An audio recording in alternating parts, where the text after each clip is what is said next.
संसद और विधानसभाओं में महिलाओं को 33% आरक्षण देने वाला बिल पास तो 3 साल पहले हो गया था, लेकिन इस कानून को 2029 के लोकसभा चुनाव से ही लागू करने के लिए अब संशोधित बिल सरकार लाने जा रही है और इसके लिए संसद का विशेष सत्र 16 से 18 अप्रैल को बुलाया गया है।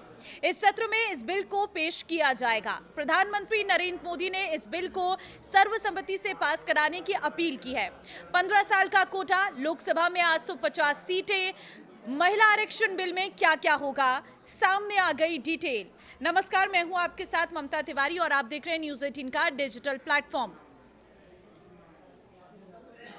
नारी शक्ति वंदन अधिनियम लागू करने को लेकर सरकार ने 16 से लेकर 18 अप्रैल तक संसद का विशेष सत्र बुलाया है। अब इस बिल की कॉपी सांसदों को मिल गई है। इससे पता चला है कि सरकार 3 बिल लाने वाली है। इसका मकसद लोकसभा और विधानसभा में महिलाओं को 33% आरक्षण जल्दी लागू करना और नए सिरे से सीटों का परिसीमन करना है। इस बिल का कानून मंत्री अर्जुन राम मेघवाल पेश करेंगे। महिलाओं को आरक्षण देने वाला कानून नारी शक्ति वंदन अधिनियम सितंबर 2023 में पास हो चुका है, लेकिन अब कानून को संशोधन कर इसे 2029 से लागू किया जाएगा। क्या है नए बिल में प्रावधान, समझिए। इस बिल में लोकसभा सीटों की संख्या बढ़ाने का प्रावधान है।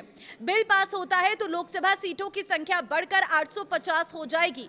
इनमें से 815 सीटें राज्यों में और 35 सीटें केंद्र शासित प्रदेशों में होंगी। अभी लोकसभा में 543 सीटें हैं।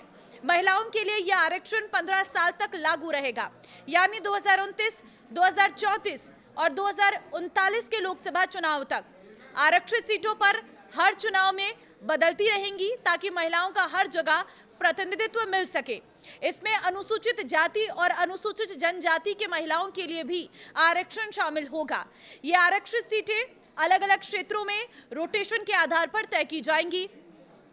परिसीमन से क्या होगा ये भी जान लीजिए। महिला आरक्षण बिल के साथ साथ परिसीमन आयोग के गठन के लिए भी बिल पेश किया जाएगा।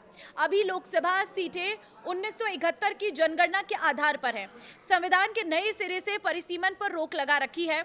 अब इसमें संशोधन किया जाएगा ताकि इस रोक को हटाया जा सके। बिल के पास होने के बाद परिसीमन आयोग का गठन किया जाएगा, जिसके अध्यक्ष सुप्रीम कोर्ट के रिटायर्ड या मौजूदा जज होंगे। इसका मकसद लोकसभा और राज्यों की विधानसभाओं की सीटों का नए सिरे से परिसीमन करना है और इसके तहत ताजा जनगणना के आंकड़ों के आधार पर राज्यों और केंद्र शासित प्रदेशों की सीटें बढ़ाई जाएंगी। बिल पास होने के बाद क्या होगा ये भी जान लीजिए। संसद का विशेष सत्र 16 से 18 अप्रैल के लिए बुलाया गया है। बिल पास होने के बाद परिसीमन आयोग का गठन किया जाएगा। यह आयोग लोकसभा और विधानसभा सीटों के पुनर्गठन को लेकर अपनी रिपोर्ट जारी करेगा। इसमें आम जनता से भी सुझाव मांगे जाएंगे।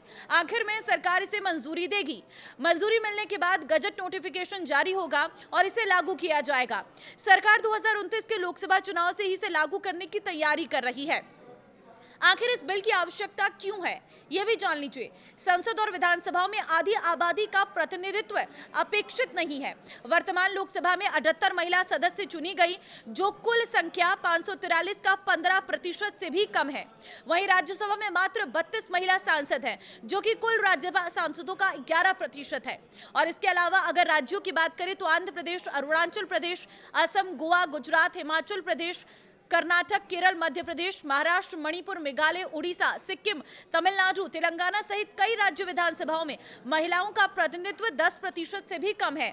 दिसंबर 2022 के सरकारी आंकड़ों के अनुसार बिहार, हरियाणा, पंजाब, राजस्थान, उत्तराखंड, उत्तर प्रदेश और दिल्ली में 10 से 12% महिला विधायक थी। 27 साल में 8 बार रिजेक्ट होने के बाद 9वीं बार महिला आरक्षण बिल भारतीय संसद में पेश होने जा रहा है। इस बार बिल मोदी सरकार के हाथ में है, जिसे मोदी कैबिनेट की मंजूरी मिल गई है। ये मुद्दा 27 साल से लटका हुआ था।